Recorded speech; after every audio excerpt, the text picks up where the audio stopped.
এবার আমরা 12 নম্বর অঙ্কটা দেখি। 12 নম্বর অঙ্কটা এক্স ওয়াই জেড এর মান দেওয়া আছে। এবার এক্স ওয়াই জেড কে আমি একটু খেয়াল করি, এই যে এক্স ওয়াই জেড এর ভিতরে কিন্তু আর আছে, থিটা আছে, আর একটা আছে ফাই। এই তিনটের সাপেক্ষে অন্তরীকরণ হয়। এই তিনটের সাপেক্ষে অন্তরীকরণ করে দেখাতে বলেছে আর স্কয়ার সাইন থিটা। তাহলে যেটা আমার চেয়েছে আমি সেটা করছি। এবার সূত্র অনুসারে কি হয়, জ্যাকোবিয়ানের সূত্র অনুসারে কি হয় আমি বলছিলাম আগেরটাই, যে সর্বপ্রথম এক্স আছে, তাহলে এক্স কে কার কার সাপেক্ষে আছে, আর থিটা এবং ফাই। তাহলে এক্স কে প্রথমে আর এর সাপেক্ষে, তারপরে থিটার সাপেক্ষে, এই যে এক্স কে থিটার সাপেক্ষে, এবং সর্বশেষ এক্স কে ফাই এর সাপেক্ষে। এরপর এক্স শেষ হয়ে গেল, এবার কার ওয়াই এর। ওয়াই কে আবার সেম একই ভাবে, প্রথম আর, তারপর থিটা, তারপর ফাই। যে ওয়াই কে প্রথম আর, তারপর ওয়াই কে, তারপর থিটা, তারপর ওয়াই কে ফাই, সর্বশেষ জেড। এই যে সর্বশেষ এই যে জেড এর লাইনটা, জেড কে একবার আর, থিটা, সর্বশেষ ফাই। এখন এই অঙ্কে মানে আমি যতবার এই অঙ্ক করতে গেছি আমার একটা জিনিস একটা জায়গায় ভুল হয় বারবার, সেটা হচ্ছে এই অঙ্কে আছে থিটা এবং ফাই, দেখতে কিন্তু প্রায় একই রকম, এই জন্য অনেক সময় থিটাকে ফাই ভেবে একই রকম গুণ হয়ে যায়। তাই এই অঙ্কটা করতে হলে অবশ্যই এই থিটা এবং ফাই এর যে যে ডিগ্রিটা আছে এই দিকে একটু বসানোর সময় ভালো করে মনোযোগ দিয়ে বসাতে হবে। থিটার জায়গায় যদি কখনো ফাই মতন হয়ে যায় তখন কিন্তু টোটাল অঙ্কটা ভুলে যাবে। তাহলে এর পরবর্তীতে কি আছে, এই যে আর এর সাপেক্ষে কাকে, এক্স কে, তো আমি আবার এক্স এর মানটা এখানে বসাতে পারি। আবার এই যে যত জায়গায় এক্স আছে এক্স এর জায়গায় এই মানগুলো বসাবো। এর পরবর্তী কাকে, ওয়াই কে, পরবর্তীটা আমি ওয়াই এর মানগুলো বসাবো। তারপরে সর্বশেষ কাকে, এই যে জেড কে আর এর সাপেক্ষে, থিটার সাপেক্ষে এবং ফাই এর সাপেক্ষে। তাহলে জেড এর মান আছে ওইটা বসাবো। তো এটা আমি বেশি বড় হয়ে যাবে, এই জন্য আমি না বসিয়ে একবারে অন্তরীকরণ করে যেটা আসবে সেটা বসে। তো সর্বপ্রথম কি আছে, এক্স কে আর এর সাপেক্ষে, এক্স এর মান কোনটা ছিল, এটা এক্স এর মান হচ্ছে আর সাইন থিটা কস ফাই।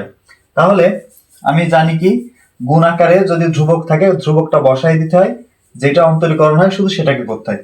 তাহলে আর আমি আর এর সাপেক্ষে করছি, তাহলে ধ্রুবক কোনটা, সাইন থিটা কস ফাই। তাহলে সাইন থিটা কস ফাই এটা ধ্রুবক বসাই দিলাম।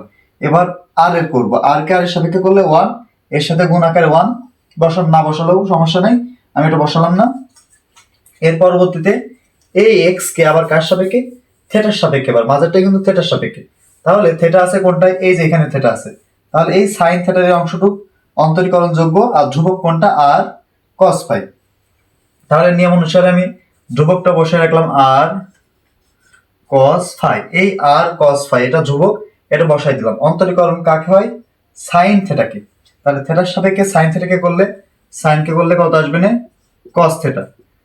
এবার থিটা সর্বশেষ কাকে করব, থিটা, থিটার সাপেক্ষে থিটাকে করলে 1 হয়, এটা আর বসানো লাগবে না। তাহলে এটা হলো সর্বশেষ কাকে, এই এক্স কে, মানে এই এক্স কে আবার কার সাপেক্ষে, ফাই এর সাপেক্ষে। তাহলে ফাই কোন জায়গায় আছে, এই যে কস ফাই। তাহলে এবার অন্তরীকরণ যোগ্য এইটুক, যেহেতু এইটুক ফাই আছে, আর ফাই বাদে বাকি কি আছে, আর সাইন থিটা। তাহলে এবার ধ্রুবক কোনটা, আর সাইন থিটা। তাহলে ধ্রুবকটা বসিয়ে রাখবো আর সাইন থিটা। অন্তরীকরণ কার হবে, কস ফাই এর। এখন কস কে করলে কিন্তু মাইনাস সাইন হয়, তাহলে এই কস ফাই কে করলে কত হবে, মাইনাস সাইন। যেহেতু মাইনাস হবে, এই আগে একটা মাইনাস দিয়ে দিলাম, তাহলে কস কে করে আসলো মাইনাস সাইন ফাই। এখানে একটা খেয়াল করি, একটা কিন্তু সাইনের থিটা, একটা সাইনের ফাই, একই জিনিস আসছে। এই ফাই আর থিটা কিন্তু যদি উল্টায় যায়, বা শুধু এটাই না, এটা উল্টালে সমস্যা নাই, অন্যগুলাই যদি উল্টায় যায় তাহলে কিন্তু অঙ্ক মিলবে না। এর পরবর্তীতে এই যে মাঝের টাকার ওয়াই, এই যে ওয়াই এর মান দেওয়া আছে, এই ওয়াই কে একবার আর এর সাপেক্ষে, একবার থিটার সাপেক্ষে, একবার ফাই এর সাপেক্ষে। তাহলে ওয়াই কে করি, ওয়াই কে প্রথম কার সাপেক্ষে, আর এর সাপেক্ষে। ওয়াই এর ভিতর কি আর আছে, এই যে আর আছে। তাহলে ওয়াই কে আর এর সাপেক্ষে করলে কি আসবে না, ধ্রুবক কোনটা, সাইন থিটা সাইন ফাই। তাহলে আগে ধ্রুবকটা লিখলাম সাইন থিটা সাইন ফাই, ধ্রুবকটা লিখলাম। এবার আর কে করবো, আর কে আর এর সাপেক্ষে করলে 1, ওটা লেখা লাগবে না। এবার এই ওয়াই কে মাঝেরটা এবার কার সাপেক্ষে, থিটার সাপেক্ষে। থিটা আছে কোন জায়গায়, এই যে সাইন থিটা। এবার তাহলে অন্তরীকরণ যোগ্য এটা, ধ্রুবক তাহলে কোনটা, আর সাইন ফাই। তাহলে ধ্রুবকটা বসালাম আর সাইন ফাই বসালাম। অন্তরীকরণ কোনটা ছিল, সাইন থিটা। সাইন থিটাকে করলে কি হয়, অন্তরীকরণ করলে সাইন কে করলে হয় কস থিটা। তাহলে এটা আমার শেষ। সর্বশেষ এই ওয়াই কে আবার কার সাপেক্ষে, ফাই এর সাপেক্ষে। তাহলে ফাই ছিল কার ভিতরে, সাইন ফাই। তাহলে এই ফাই এর অংশটুক বাদে বাকিটুক ধ্রুবক, বাকিটুক কে আছে, আর সাইন থিটা। তাহলে এই আর সাইন থিটা, এই আর সাইন থেটা ধ্রুবক আমি বসাই দিলাম, সাইন ফাই কে করলে কি আসবে, কস ফাই। তাহলে আমার এটা হয়ে গেল। এবার সর্বশেষ এই যে এটুকু, তো এটা এবার জেড এর কাজ। তো জেড এর মান কোনটা দিয়েছিল, এই যে এটা। জেড কে প্রথম কার সাপেক্ষে, আর এর সাপেক্ষে। জেড এর ভিতর তো আর আছে, তাহলে আর এর অংশটুক আমি অন্তরীকরণ করবো, আর বাকিটুক ধ্রুবক। বাকিটুক কি আছে, কস থেটা, বাকিটুক ধ্রুবক লিখে রাখলাম। আর কে করলে কত হবে, 1। এরপরও পরবর্তীতে কি, এই জেড কে থেটার সাপেক্ষে। এবার এই যে এটাকে কার সাপেক্ষে, থেটার সাপেক্ষে। তাহলে থেটা তো এখানে আছে, তাহলে ধ্রুবক কোনটা, আর ধ্রুবকটা বসিয়ে রাখলাম। আর কস কে করলে কি হবে, মাইনাস সাইন, মাইনাসটা আগে দিয়ে দিলাম, সাইন থেটা চলে আসলো। এবং সর্বশেষ কি আছে, এই জেড কে কার সাপেক্ষে, ফাই এর সাপেক্ষে। এই জেড এর ভিতরে কি ফাই আছে, আর আছে কি, আর কস থেটা, কোথাও তো ফাই নেই। তাহলে এবার কিন্তু যেহেতু ডেল, ডেল মানে এই অংশটুক থাকাই লাগবে, মানে এখানে ফাই এর সাপেক্ষে ফাই কিন্তু থাকাই লাগবে, না হলে কিন্তু ধ্রুবক হিসেবে সব জিরো। যেহেতু এখানে ফাই নেই, তাহলে সব ধ্রুবক, আর ধ্রুবককে করলে কথায় 0। এবার এটাকে আমি আর আলাদাভাবে ক্যালকুলেশন করব না, একটা যেহেতু 0 আছে, ক্যালকুলেশনটা এমনি সহজ হবে। তাহলে এটাকে আমি ক্যালকুলেশনটা কিভাবে করব, এটাকে গুণ করে দিই, তাহলে এটা বড় আসবে না। এই ক্যালকুলেশনটা আমি এখানে করছি। তাহলে আমার নিয়ম কি, প্রথমে আমি এটা বসিয়ে রাখবো, তাহলে এটা বসাই, কি কি আছে, সাইন থেটা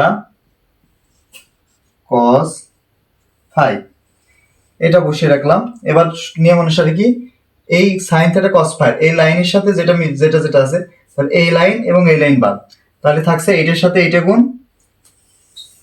তাহলে প্রথমে কি, এই লাইনটা আর এই লাইনটা বাদ, এই এই অংশটুক থাকছে।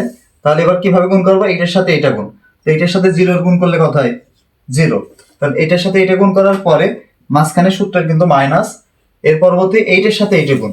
তো এখানে কিন্তু এটার সাথে এটা গুণ করতে গেলে মাঝে কিন্তু এখানে একটা মাইনাস আছে, তাহলে এই মাইনাসটা কিন্তু এর সাথে আবার চলে আসলে এই মাইনাসে মাইনাসে প্লাস। তাহলে এবার গুণ করি, এখানেও একটা আর এখানেও একটা আর, দুটো আর গুণ করলে কত আসছে, আর স্কয়ার। এবার এটা সাইন থেটা, এটাও সাইন থেটা, তাহলে একবারে গুণ যখন করব লেখা যাচ্ছে কি, সাইন স্কয়ার থেটা, আর আরেকটা অংশ ছিল এই যে cos phi into cos phi. তাহলে প্রথম আমার এইটার ভিত্তি ধরে এটা আসলো। এবার এটা ব্র্যাকেট ক্লোজ করে দিই। এবার ভিত্তি কোনটা, এটা তো মাঝেরটার ভিত্তি ধরার আগে একটা মাইনাস চিহ্ন ধরা লাগে, তাহলে এটা সূত্র অনুসারে মাইনাস ধরলাম। তাহলে এটা কত ছিল, আর কস ফাই কস থেটা, তাহলে এটা আরো গুণ করব। তাহলে তাহলে এবার এইটা ধরেছি আমি ভিত্তি, মাঝেরটা এটার কাছে শেষ, এবার মাঝেরটা, তাহলে এটার লাইন বাদ আর এই লাইন বাদ, তাহলে থাকছে কি, এইটার সাথে এইটা এটা আর এটা থাকছে। তো গুণ করলে কি, এইটা দিয়ে প্রথমে কার গুণ, এইদিকে এইটা গুণ, কারণ এটা তো আমি বাদ দিয়ে দিছি। তো এটার সাথে 0 গুণ করলে 0, মাঝখানে কিন্তু সূত্রের মাইনাস। এবার গুণটা করি, এইটা এবার কার গুণ হবে, এইটার সাথে এইটার। তো এখানে আর একটাই আছে, আরটা লিখলাম। এখানে কত ছিল, সাইন থেটা, তাহলে সাইন থেটাটাকে লিখি, সাইন থেটা। এর পরবর্তী এটা কিন্তু কস, এইটাও কস। এবার এই দুইটা কস কিন্তু গুণ করে দেওয়া যাবে না, কারণ এই কজের ডিগ্রি হচ্ছে ফাই, আর এই কজের ডিগ্রি কিন্তু থেটা। তাহলে এটা আমি এইভাবেই পাশাপাশি বসিয়ে রাখবো। তাহলে প্রথম লিখলাম cos theta into cos phi. তাহলে এই এই মাঝেরটা ভিত্তি ধরেও আমার কাজ শেষ। এবার সর্বশেষ আছে কোনটা, এটা।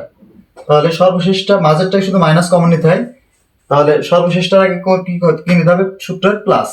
তাহলে শেষেরটার আগে প্লাস নিলাম, কিন্তু শেষেরটার এই আর এর আগে কিন্তু মাইনাস ছিল, সেই মাইনাসের জন্য এই প্লাসে মাইনাসে একবারে কি হয়ে যাবে, মাইনাস। তাহলে ওইটা আগে লিখি, আর sine theta into sine phi. এবার কাজ করি, এবার বাদ যাবে কি, এটা ভিত্তি ধরছি, তাহলে এর সাথে যে লাইন ছিল এই লাইন আর এই লাইন বাদ, তাহলে এইটার সাথে এইটা গুণ, তারপরে এইটার সাথে এইটা গুণ। তাহলে সর্বপ্রথম এইটার সাথে এইটা গুণ করবো, এর আগে কিন্তু একটা মাইনাস আছে, তাহলে প্রথমে কিন্তু প্লাসে মাইনাসে মাইনাস, এখানে একটা আর আছে, আরটা লিখলাম। এটাও সাইন থেটা, এটাও সাইন থেটা, দুইটা সাইন গুণ করলে কি আসছে, সাইন স্কয়ার থেটা ইনটু, আবার এখানে আরেকটা কি ছিল,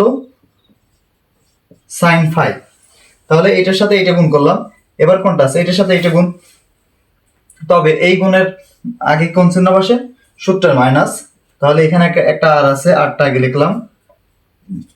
এবার এখানে দেখি এটাও cos থিটা, এটাও cos থিটা, দুটো cos গুণ করলে কি আসছে? cos square theta. আর আরেকটা কি আছে? sin phi. sin phi.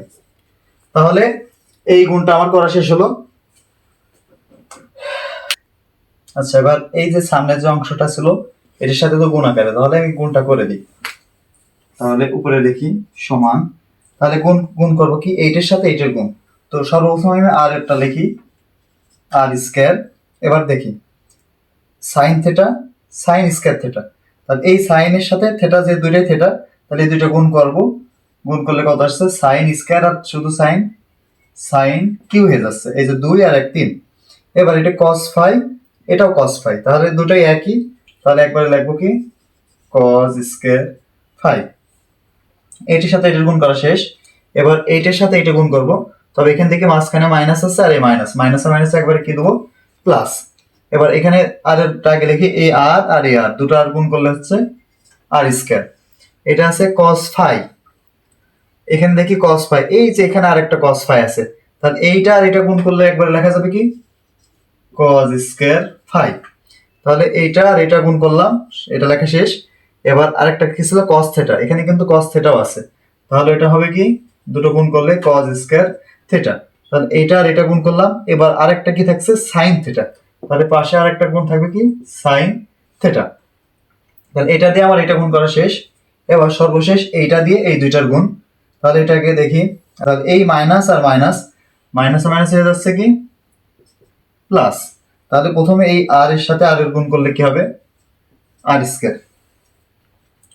আচ্ছা, তাহলে এখানে খেয়াল করি সাইন থিটা, এটা সাইন স্কয়ার থিটা, তাহলে গুণ করলে সাইন একটা কি আসবে? না sine cube theta, sine cube theta. এবার এটা দিয়ে এটার গুণ করলাম। এবার সাইন ফাই, এটাও সাইন ফাই, তাহলে এই দুটো গুণ করলে কত আসবে? না sine square phi, sine square phi. এইটা দিয়ে এটার গুণ করলাম, আবার এইটা দিয়ে আবার এইটার সাথে তো গুণ আছে, তাহলে এটাও গুণ করব। তাহলে এটাও মাইনাস, এটাও মাইনাস, মাইনাসে মাইনাসে এটা হয়ে গেল কি প্লাস। আর গুণ আর, আর স্কয়ার। এটা কত ছিল? Sine theta. খেয়াল করি এটা কিন্তু সাইন থিটা, আর এটা কিন্তু সাইন ফাই, দুটো কিন্তু আলাদা। তাহলে সাইন থিটা কিন্তু এখানে আর নাই, তাহলে সাইন থিটাটা আমি এভাবেই লিখে রাখবো, সাইন থিটাটা আমি লিখে রাখলাম এভাবে। আর এই পরবর্তীটা কিন্তু সাইন ফাই, তাহলে এই সাইন ফাইয়ের সাথে এই সাইন ফাই গুণ করলে কত হয়ে যাচ্ছে? Sign square phi. আর এখানে কিন্তু আরেকটা অংশ ছিল cos স্কয়ার থিটা, তাহলে ওটাও লিখবো cos স্কয়ার, cos স্কয়ার কিন্তু থিটা ছিল, তাহলে এখানে কিন্তু ফাই এর অংশ একটা ছিল আর একটা ছিল, দুটো কিন্তু স্কয়ার হয়ে গেছে। আচ্ছা, এবার আমি এই প্রথম দুইটা চলকের ভিতরে কোনো কিছু কমন যায় কিনা দেখি। এটার সাথে এটাই কমন নেব, আর এটার সাথে এটা কমন নেব, নিলে আমার আশা করা যায় মিলে যাবে। এইটা আর স্কয়ার আছে, এটাও আর স্কয়ার আছে, তাহলে আর স্কয়ারটা কমন নিলাম। এবার এখান থেকে সাইন থিটার চলক এটা আছে, এটাও কিন্তু আছে সাইন থিটা, তবে এটা কিন্তু একটা আছে, যেহেতু আমি কমন নিচ্ছি, যেটা কম সেটা কমন নেব। তাহলে এটা এবং এটার ভিতরে কমন যাচ্ছে কি সাইন থিটা। এরপরে cos স্কয়ার ফাই, এটাও cos স্কয়ার ফাই আছে, তাহলে এটাও কমন নিলাম cos স্কয়ার ফাই। তাহলে এই পর্যন্ত আমি কমন নিলাম। তাহলে যেটা কমন নিয়েছি সেটা বাদ এবার লিখি, আর স্কয়ার সাইন কিউ থিটা ছিল, আমি কিন্তু শুধু সাইন নিছি, তাহলে এখানে অবশিষ্ট থাকছে কি sine square theta. cos square phi, এটা তো কমন নিয়ে নিছি, সুতরাং এটা আর বসালাম না। প্লাস এটাও দেখি আর স্কয়ার কমন নিয়ে হয়ে গেছে, cos স্কয়ার ফাইও কমন নিয়ে হয়ে গেছে, এই সাইন থিটাও কমন নিয়ে আছে, তাহলে এটা অবশিষ্ট থাকছে cos স্কয়ার থিটা। তাহলে cos স্কয়ার থিটা প্লাস, এবার সেম একই ভাবে এইটা এবং এটার ভিতরে আবার কি কমন নিব? আর স্কয়ার। আর অন্য কিছু কমন যায় কিনা দেখি, এটাও সাইন থিটার চলক আছে, এটাও সাইন থিটার চলক আছে, তাহলে দুটোর ভিতর থেকে সাইন থিটা কমন নিই। এটা পাওয়ার 1, এটা কিউ, তাহলে যেটা 1 আছে এটাই কমন যাচ্ছে, সাইন থিটা কমন নিলাম। এবার এটা সাইন স্কয়ার ফাই আছে, এটাও সাইন স্কয়ার ফাই, এই অংশটুকু কিন্তু একই আছে, তাহলে এটাও কমন নিলাম সাইন স্কয়ার ফাই। এবার বাকি অংশটুকু দেখি আর কি কি থাকছে। এই যে আমি কমন নিয়েছি আর স্কয়ার সাইন কিউ ছিল, এখানে আমি সাইন নিছি, তাহলে এখানে থেকে যাচ্ছে কি সাইন স্কয়ার থিটা, এটা থেকে যাচ্ছে, এটুকু তো আমার কমনের ভিতরে আছে। আর এটা কি থাকছে আর স্কয়ার সাইন থেটা কমন নিয়ে গেছে, সাইন স্কয়ার কমন নিয়ে আছে, তাহলে অবশ্যই এটা থাকছে cos square theta, cos square theta. এবার আর square sine theta into cos square phi. আচ্ছা আমরা জানি sine square plus cos square এর মান হচ্ছে 1, তাহলে এই মানটা আমি 1 বসিয়ে দিলাম, প্লাস এখানে থাকছে হচ্ছে আর square sine theta into sine square phi, এটাও sine square plus cos square আছে, তাহলে এটা 1। এবার আমার অঙ্ক কিন্তু অনেক ছোট হয়ে গেছে। এবার এই দুইটার ভিতরে কোনো কিছু কমন আছে কিনা দেখি। এটাই আছে আর স্কয়ার, এই যে এটাও আর স্কয়ার কমন আছে, এটাও সাইন থেটা আছে, এটাও সাইন থেটা আছে, তাহলে সাইন থেটাটাও কমন নিয়ে যাচ্ছে, তাহলে এই দুইটা কিন্তু কমন নেই, তাহলে এই দুটো লিখলাম cos square phi plus sine square phi. দুইটা ডিগ্রিতে একই, আমরা জানি কি সাইন স্কয়ার প্লাস কজ স্কয়ারের মান 1, তাহলে এটা পাশেই করি, তাহলে r square sine theta into এটার মান 1। তাহলে আমার অঙ্কটার সর্বশেষ হলো কত, আর স্কয়ার সাইন থেটা। আমি যখন অঙ্ক প্রথমে তুলছিলাম তখন কিন্তু আমি প্রমাণে এটাই লিখছিলাম যে এটা প্রমাণ করতে হবে, তাহলে কিন্তু আমার প্রমাণ চলে আসলো, এটাই আমার অ্যান্সার।